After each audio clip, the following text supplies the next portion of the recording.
Hare Krishna, Hare Krishna. So, on the occasion of Ekadashi, we will sing this song, Shuddha Bhakata Charane Renu.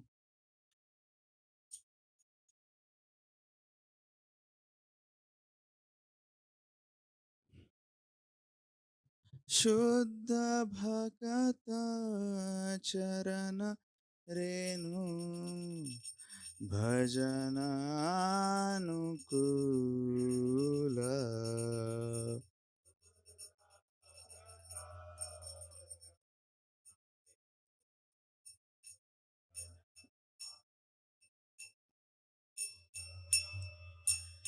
Shuddha Bhakata Charana Renu Bhajana Anukula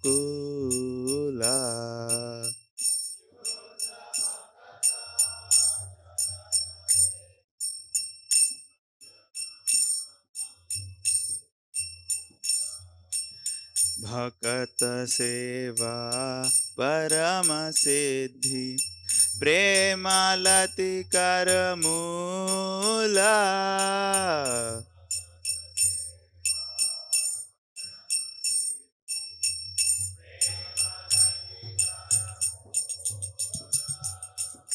माधवती थी भक्ति जननी जतने पालन कोरी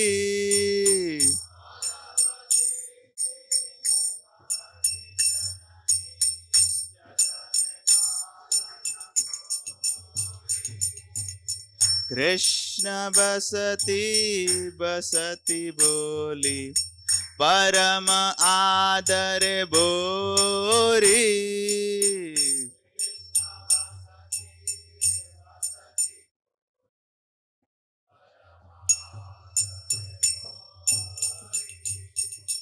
गौर अमर जे सब स्थाने कोरोलो ब्राह्मण रंगे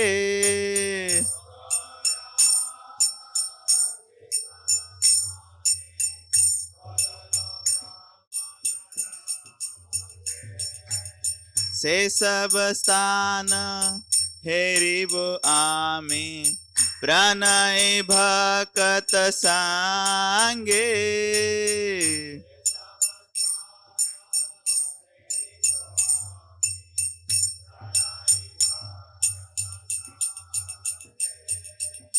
मृदंग वाद्य सुनिते मन अवसर सदा जाचे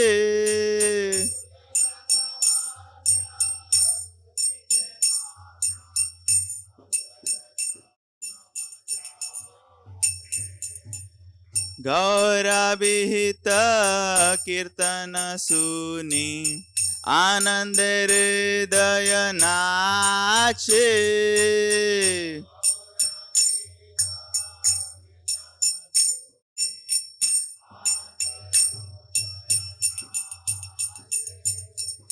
जुगल मूर्ति देखिया मोरा परम आनंद होया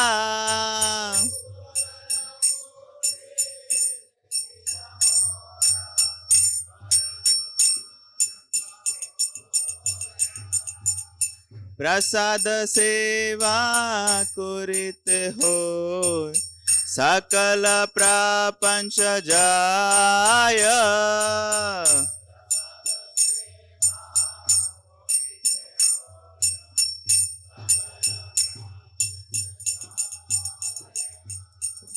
जे दिन गृह भजन देखी गृह ते गोलोक भाय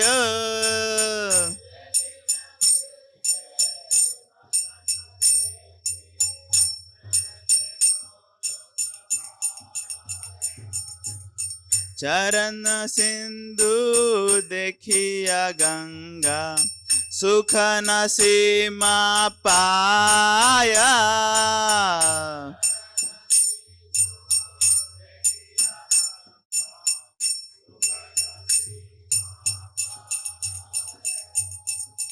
तुलसी देखी जुड़ाय प्राण, माधव तोष निजानी।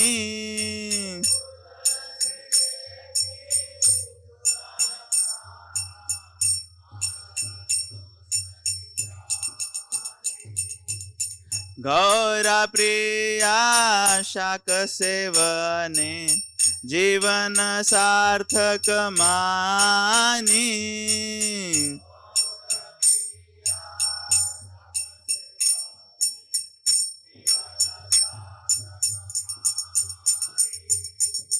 भक्ति विनोद कृष्ण भजने, अनुकूल पाया जाहा।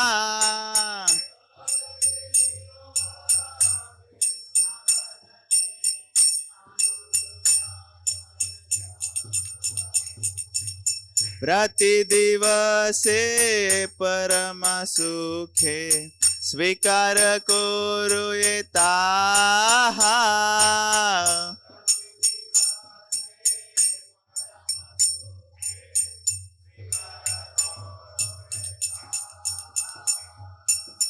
हरे कृष्णा कृष्णा कृष्णा हरे हरे, हरे Ram Ram Ram Hare Hare.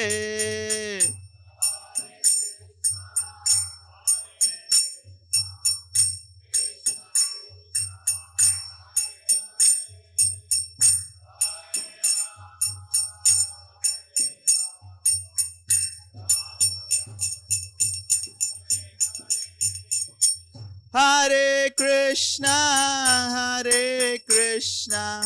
Krishna Krishna, Hare Hare, Hare Rama, Rama Rama, Hare Hare.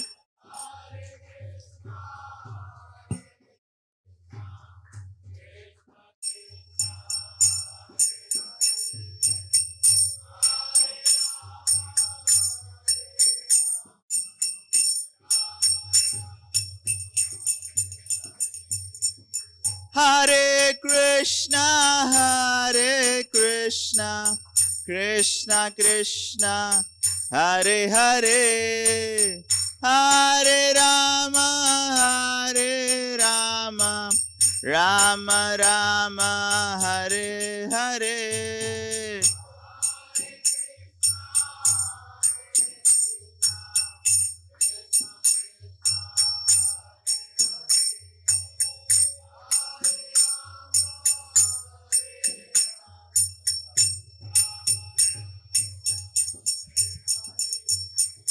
Hare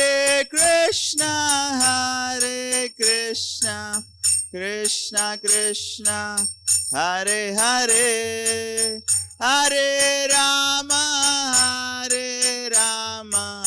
Rama Rama, Hare Hare.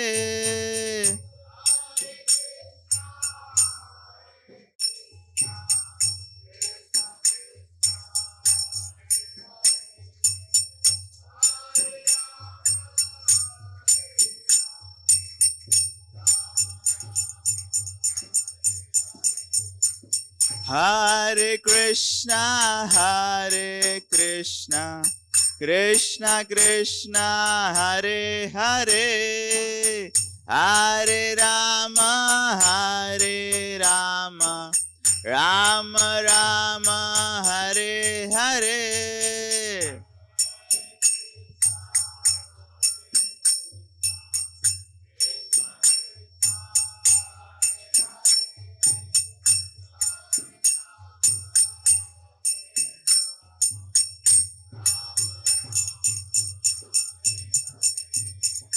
Hare Krishna, Krishna Krishna, Hare Hare, Hare Rama, Rama Rama, Hare Hare.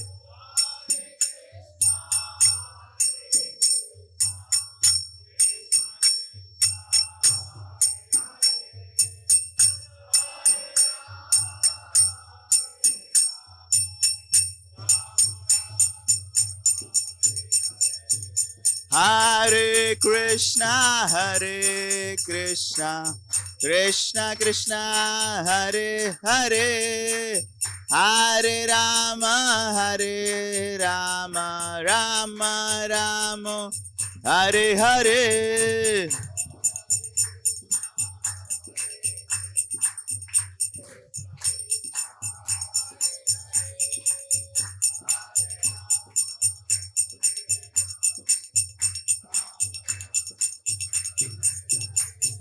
Hare Krishna, Krishna Krishna, Hare Hare, Hare Ram, Ram Ram, Hare Hare.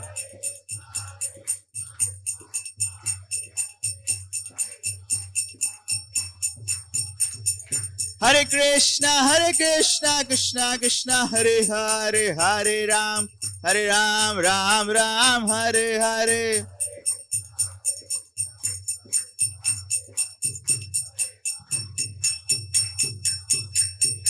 Hare Krishna, Krishna Krishna, Hare Hare, Hare Ram, Ram Ram, Hare Hare.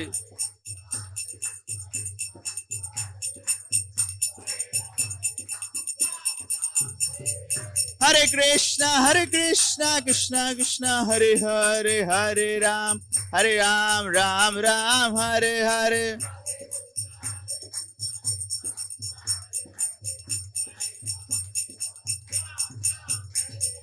Hare Krishna, Krishna Krishna, Hare Hare, Hare Ram, Ram Ram, Hare Hare.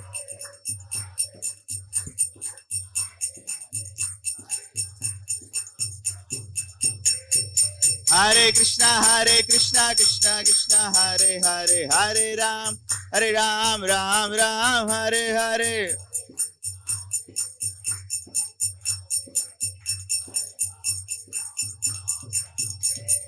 Hare Krishna, Krishna Krishna, Hare Hare, Hare Ram, Ram Ram, Hare Hare.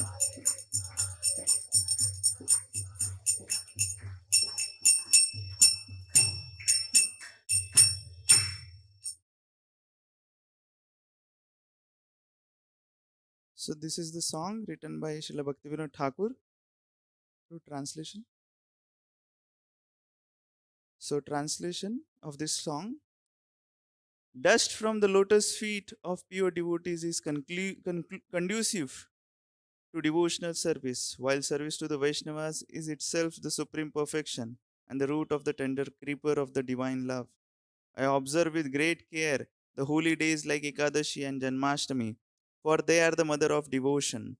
As my dwelling place, I choose with the greatest of reverence and the love of the transcendental abode of Sri Krishna.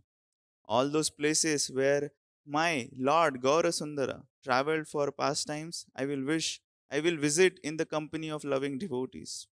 My mind always begs for the opportunity to hear the music of the Mridanga. Upon hearing the kind of Kirtan ordained by Lord Gaurachandra, my heart dances in ecstasy. By beholding the deity form of the divine couple, Shri Radha Krishna, I feel the greatest joy. By honoring the Lord's Prasada, I conquer over all worldly illusions. Goloka Vrindavan appears in my home whenever I see the worship and the service of Lord Hari. Going on there, upon seeing the Ganges, which is a river of nectar emanating from the lotus feet of the Lord, my happiness knows no bound. The sight of the holy Tulsi tree soothes my soul, for I know she gives pleasure to Lord Krishna. By honoring Shak, a green leafy vegetable preparation, a dear favorite of Lord Chaitanya, I consider life worthwhile. Whatever Bhakti Vinod obtains that is conducive for the service of Sri Krishna, he accepts every day with the greatest of joy. Srila Bhakti Vinod Thakur ki jai. ओम ज्ञानतिमिरन्धस्य ज्ञानाञ्जनशलाकया चक्षुरुन्मिलितं येन तस्मै श्रीगुरवे नमः. श्रीचैतन्यमनोभीष्टं स्थापितं येन भूतले स्वयं रूप कदा मह्यं कदाति स्वपदान्तिकं.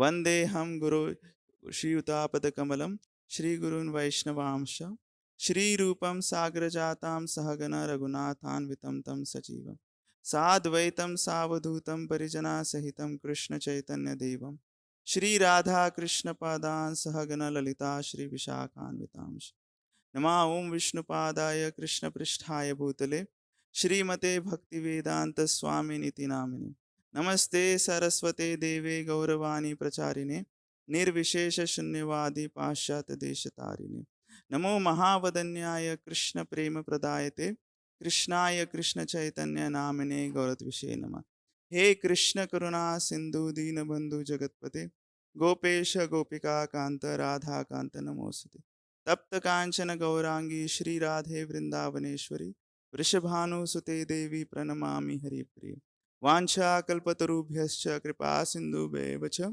पतितानां पावनेभ्यो वैष्णवेभ्यो नमो नमः जय श्री कृष्ण चैतन्य प्रभु नित्यानंद श्री अद्वैत गदाधार श्रीवासादि गौर भक्तवृंद हरे कृष्णा कृष्णा कृष्ण हरे Ram Ram Ram Hare Hare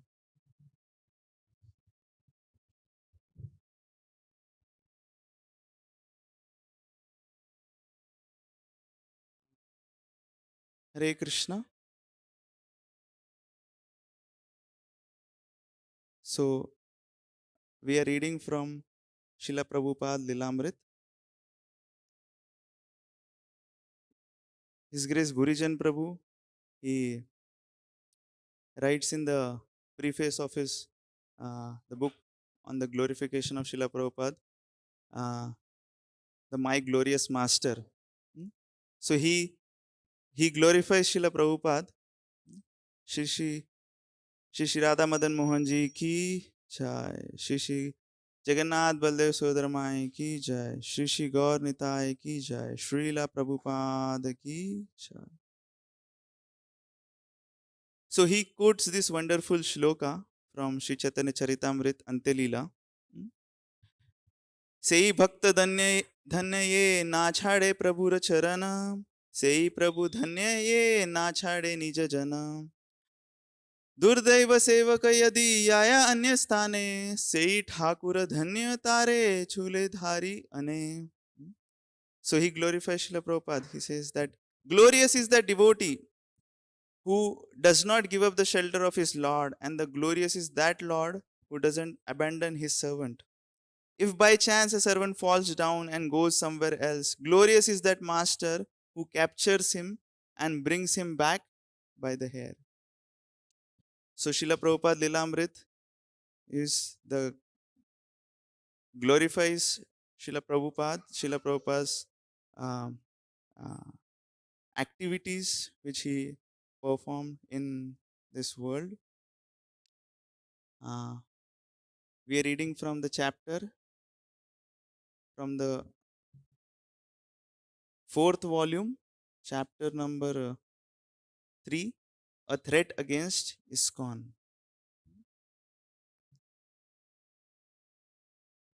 At least Prabhupada had been spared the pain of being personally present in New Vrindavan to witness the Mayavad rantings of certain of his disciples and the appalling display of ignorance of most of the others. He had this small entourage and was on his way to preach in India. While here in Tokyo, he would try to obtain many back to Godhead magazines and Krishna books to take with him. Prabhupada observed Janmashtami at his apartment by having disciples read aloud to him from Krishna, the Supreme Personality of Godhead, throughout the day. If they kept reading, he said, they might be able to finish the book in one day. The devotees had decorated Prabhupada's room with leaves and flowers strung from the ceiling and along the walls, and Prabhupada sat on a thin mattress behind his low desk, hearing the pastimes of Krishna. At 9 p.m., after fasting all day, the devotees were still reading to him. When he asked if they could be able to finish the book by midnight, the devotees replied that they would not. Then you stop, and I will read. Prabhupada opened a Sanskrit volume of the 10th canto of Srimad Bhagavatam and for the next 2 hours chanted the Sanskrit verses. You cannot understand the Sanskrit, he said, but I know you can feel. The verses are so potent that just by hearing one can be purified. During the reading, Kirtananda Swami and Kartikeya Swami cooked a feast in the kitchen. At midnight, the devotees served Srila Prabhupada the Janmashtami feast. Taking only a few bites, he watched his disciples eat heartily. The next day was Vyasa Puja, Prabhupada's 74th birthday, and he went to the Tokyo ISKCON temple. The temple was only two rooms, one for living and one for worshipping, with Japanese grass mats on the floor. Prabhupada sat to the right of the altar, looking at Lord Jagannath, while his disciples sat on the floor before him, singing Guru Ashtak prayers, glorifying the spiritual master. None of them, however, knew exactly how to conduct the Vyasa Puja ceremony. And after a while, they ended the Kirtan. In the painfully awkward moments that followed, the devotees realized they were supposed to do something special. But what? Prabhupada appeared angry. Don't you have Pushpa Yatra? Isn't Prasadam ready? Devotees looked at one another. This is not Vyas Puja, Prabhupada said. You have not been to Vyas Puja before. Don't you know how to celebrate the Vyas Puja, how to honor the spiritual master?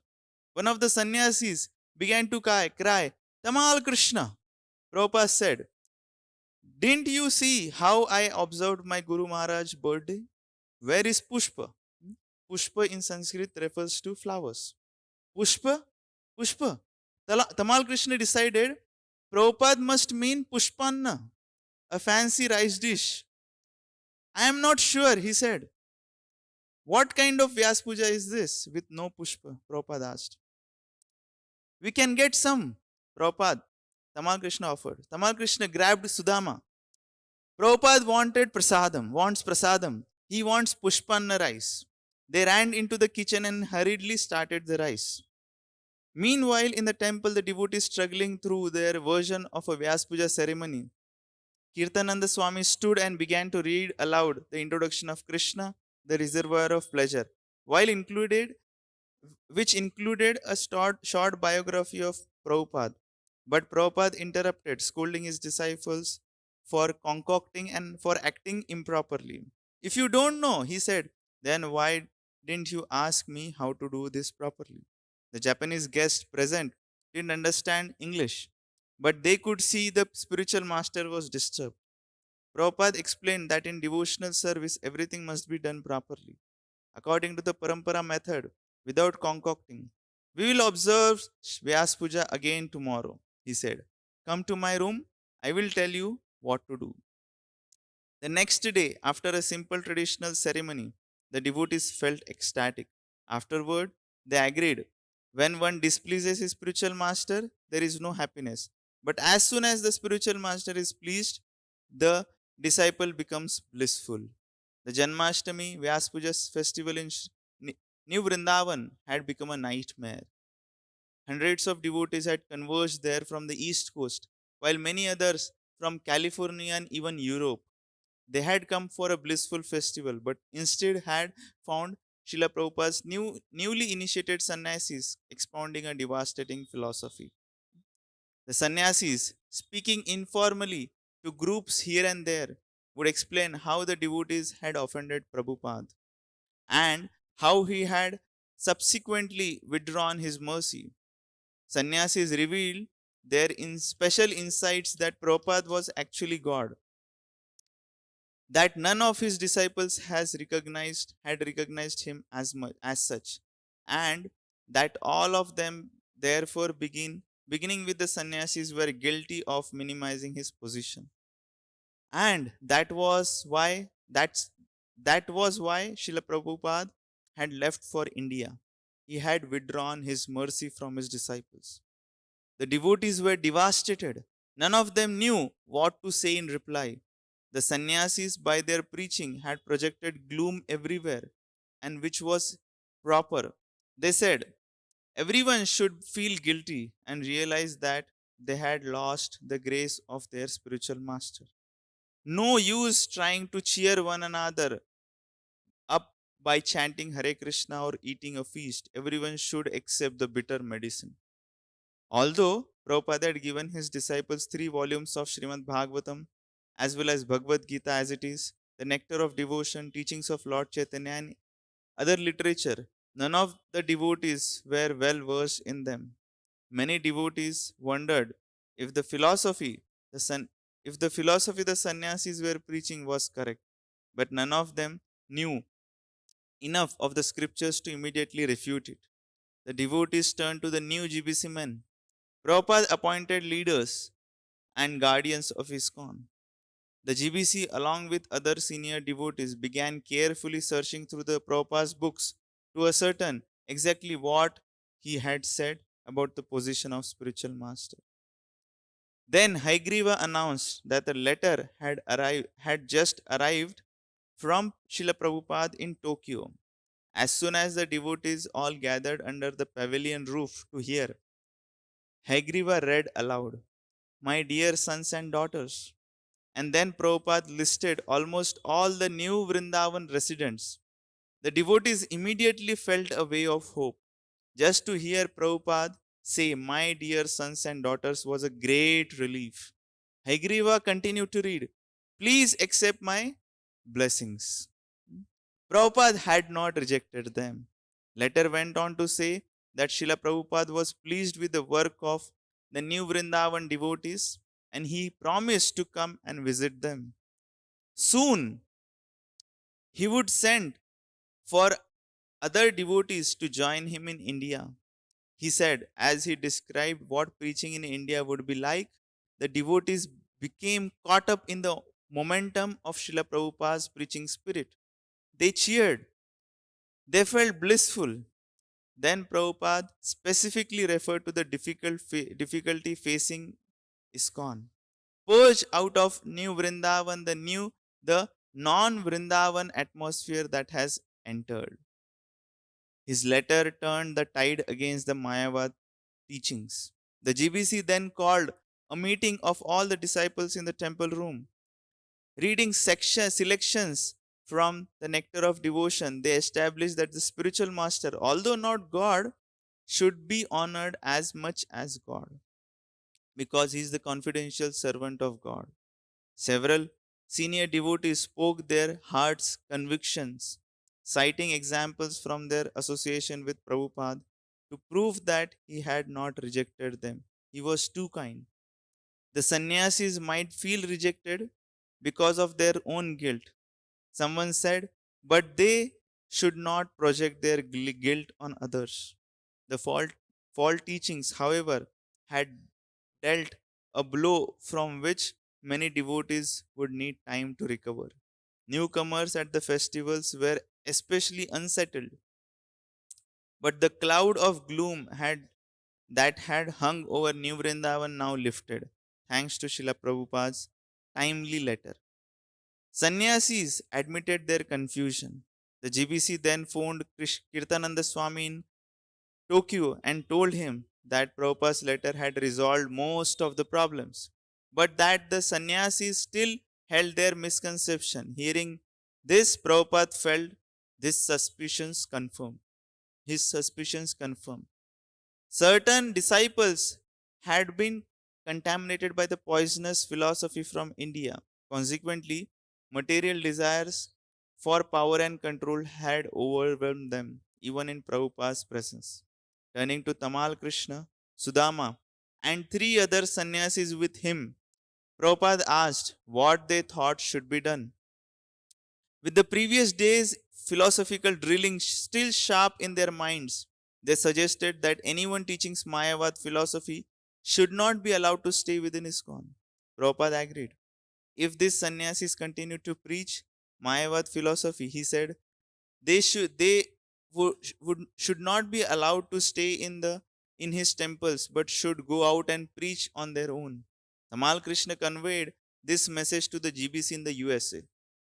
And Prabhupada was satisfied that the problem would be adjusted. He had created the GBC to handle such matters. On September 2, Prabhupada wrote Hamsaduta in Germany. Regarding the poisonous effect in our society, it is a fact, and I know from this poison tree has sprung up, and how it affected practically the whole society in a very dangerous form. But it does not matter. Prahlad Maharaj was administered poison, but he did not act. Similarly, Lord Krishna and the Pandavas were administered poison and did not act. I think in the same parampara system that the poison administered to our society will not act. If some of our students are as good as Prahlad Maharaj, I therefore given the I have therefore given the administrative power to the governing body commission. To Haigriva in New Vrindavan, Prabhupada wrote, I am very glad to know that the GBC is actively working to rectify the subversive situation which has been weakening the very foundation of our society. All you members of the GBC, please always remain vigilant in this connection so that our society's growth may go on unimpeded by such poisonous elements. Your preaching in New Vrindavan, as well as intensified study of our literature with seriousness, is very much encouraging. Please continue this program with vigor and re establish the solidity of our movement. From the beginning, I was strongly against the impersonalist, and all my books stressed on this point. So, my oral instruction as well as my books are all at your service. Now, you GBC consult them and get a clear and strong idea. Then there will be no more disturbance. The four sannyasis may bark, but still the caravan will pass. The Prabhupada wrote Satswarup in Boston. I am very glad to know that you are not affected by the propaganda of the sannyasis. That I am displeased with the members of the society. I am never displeased with any member. The worst was over, Prabhupada thought. For months, this problem had upset him and his writings. Relentlessly, he had instructed his disciples for their own benefit and for the benefit of his movement. The disease had taken its toll, and that was unfortunate. But the devotees were being forced to turn to Prabhupada's books and apply their teachings. That was the positive outcome. Now they should clearly understand the position of the spiritual master and never again be led astray by false philosophies or sentiment.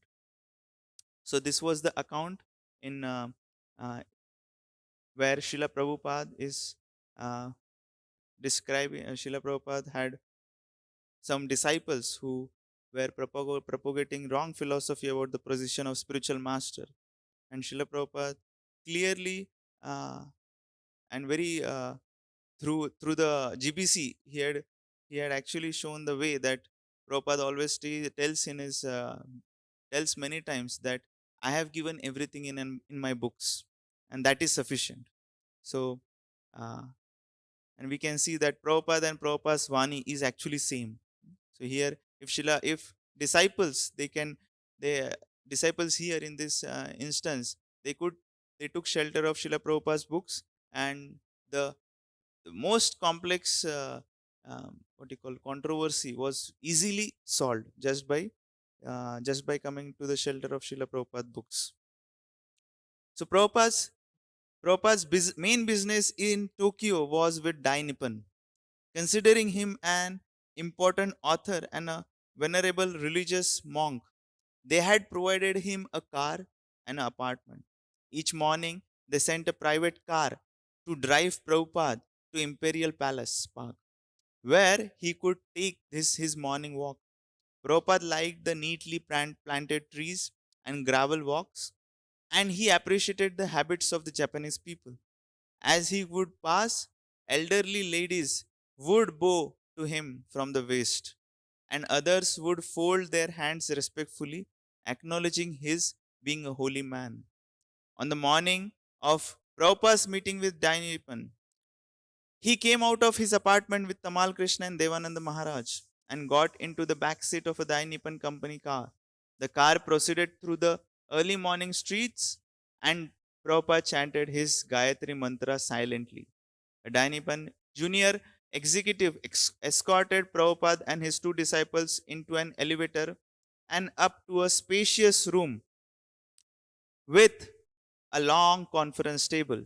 Prabhupada's guide cordially offered him a seat at the table, and Prabhupada sat down, with Tamal Krishna and Devananda Maharaj on either sides. Soon, there entered Dai Nippon's six top executives, including the corporation president. Each stood behind his respective chair, and each in turn, beginning with the president, bowed slightly from the waist and presented his calling card, addressing Prabhupada as Your Divine Grace. They introduced themselves, announced their posts, and took their seats. We are very honored to have you here, the president began. You are a great religious author, and it is our great privilege to be publishing your books. After the president had spoken briefly, tea was served. Prabhupada requested for hot milk. Conversation was informal, and Prabhupada spoke of the importance of his mission and his Krishna conscious literature. No one discussed business, however, and the Dai Nippon executives soon excused themselves. They would meet again the next morning. When Prabhupada was again alone in the room with his disciples and the junior executive who had escorted him, he asked the young Japanese, So, what is your goal in life? By way of answer, the man gathered up all the business cards that lay scattered before Prabhupada on the table and stacked them with the presidents on top, then the first vice presidents, and so on, putting his own card in its place on the bottom. He then dramatically removed his card from the bottom of the stack and slapped it on top, a graphic answer to Prabhupada's question. Prabhupada smiled. To become president of the company, he said. He said was temporary. All material life was temporary. He explained on the basis of Bhagavad Gita that the body was temporary and that the self was eternal. All the identities and the positions people hankered after were based on the bodily concept of life and would one day be frustrated. The purpose of life, therefore, was not to become the temporary president of the temporary corporation with the temporary material world, but to realize the eternal soul's relationship with the Supreme Personality of Godhead and again gain eternal life. Prabhupada spoke for almost half an hour while the man listened politely. So, this is the famous incident where Srila Prabhupada is teaching the young man that the goal of life is not to become president, but to become resident. Again, back should become resident of spiritual world. To back, to go back to Godhead. At the next meeting, the negotiations began. The conference room was different, the table smaller, and three of Dai Nippon's international sales representative sat opposite. Prabhupada presented his price, $1.35 per book. Said, Oh, divine, your divine grace, one of the salesmen exclaimed. It is not possible for us to give this price. We will lose too heavily. We cannot afford it. They explained their position, quoting paper costs and other expenses. Prabhupada began to speak about his mission. ISKCON's book distribution, he said, was a charitable work for the benefit of all humanity. ISKCON distributed these books for whatever donations people were able to make, and he received no profit or royalties. It was spiritual education and the most valuable literature. In any case, Prabhupada said in closing, you deal with my secretary in this regard. And he sat back in his chair. The burden was on Tamal Krishna.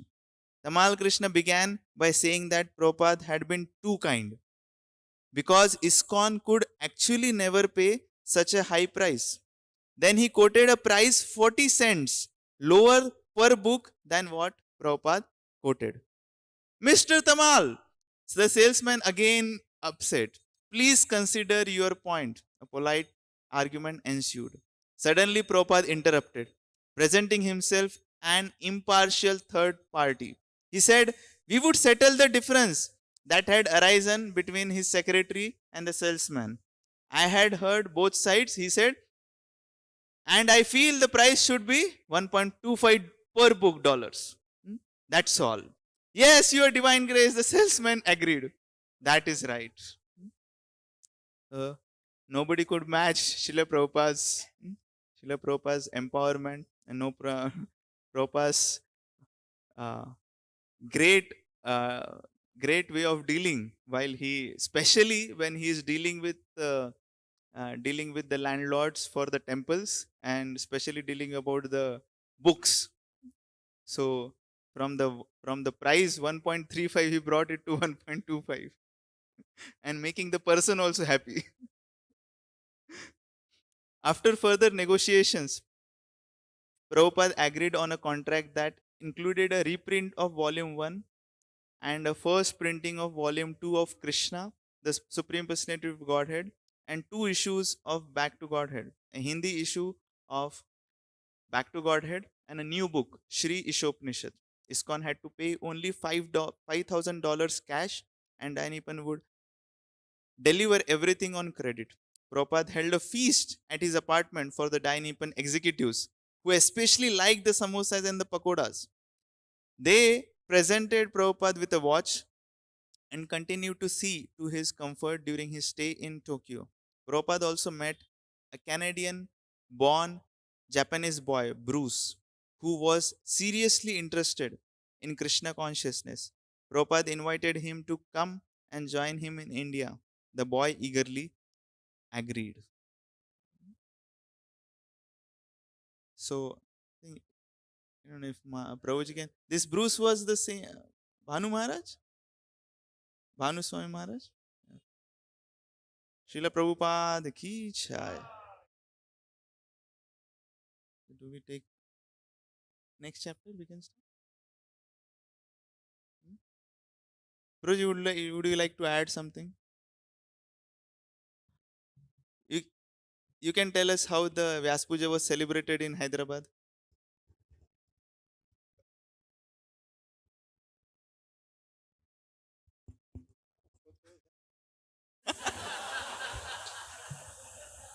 Vani, your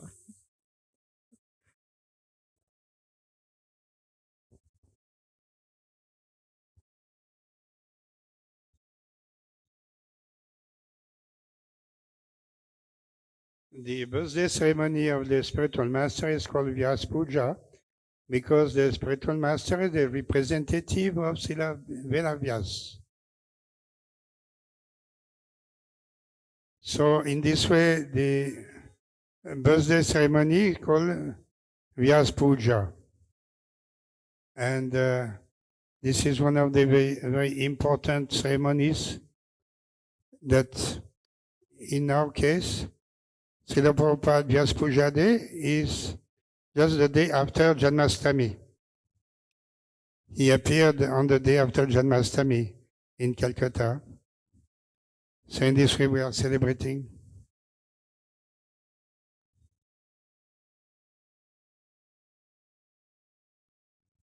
Hare Krishna.